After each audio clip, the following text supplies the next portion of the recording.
Bonjour à tous, on commence cette revue de presse en France avec la victoire facile du PSG hier en Coupe de France. Les Parisiens ont battu l'Inas Montlhéry 6-0 avec notamment un doublé d'Edinson Cavani, et ce lundi le journal L'Équipe se demande si El Matador n'est pas en tournée d'adieu.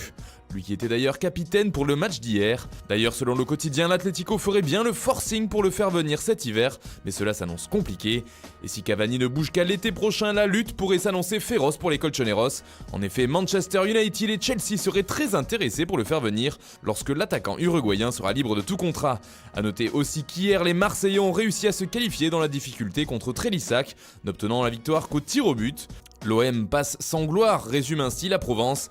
Des Phocéens sans gloire aussi, car ils n'ont pas laissé la recette du match à Trélissac, comme c'est la coutume en Coupe de France. En Espagne, le jeune Reinier a finalement choisi le Real Madrid, et à 17 ans, il fait déjà la une de Marca ce lundi. Mais avant que le jeune Brésilien ne choisisse la Casablanca, une sacrée bataille se livrait en coulisses, avec notamment Manchester City, le PSG et l'Atlético de Madrid. Les deux premiers offraient un salaire supérieur à Reinier, et les Colchoneros avaient repéré le talent du joueur de Flamengo bien avant le Real. Oui, mais voilà, c'était sans compter le pouvoir d'attraction du club merengue, même si explique Marca, c'est surtout grâce à l'émissaire du club au Brésil, un certain Rouni Calafat, que Reinier a choisi le Real. C'est d'ailleurs le même homme qui avait convaincu Vinicius Junior et Flamengo de faire affaire avec la Casablanca. Au Real, justement, Thibaut Courtois a retrouvé la cote. Impérial, lors du dernier match à Getafe, le portier belge évolue de nouveau à un très haut niveau et il est aujourd'hui encensé dans la presse espagnole.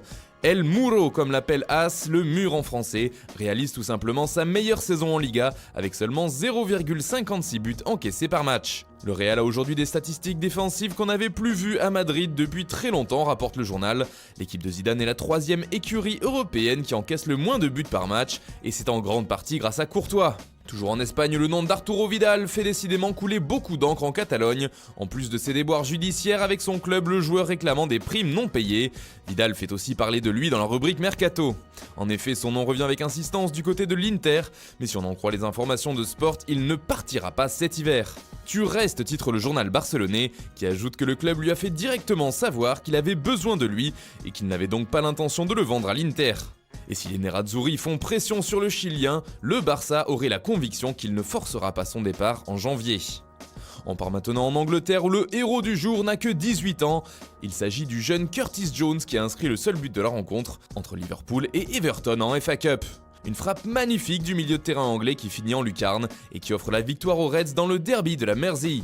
Ce lundi, forcément, il fait la une de tous les tabloïds, comme ici avec le Daily Mirror qui titre « Mon garçon prodige » en référence aux déclarations du Jürgen Klopp après la rencontre, qui a été très élogieux avec son joueur. Pour The Times, c'est un coup de jeune qui s'est abattu sur Everton. Curtis Jones fait aussi la une du Daily Express ce lundi, mais aussi du Sun, les deux journaux anglais mettant à l'honneur la jeunesse des Reds. Enfin, on termine ce tour de la presse par l'Italie où la rencontre entre Brescia et la Lazio a fait beaucoup parler.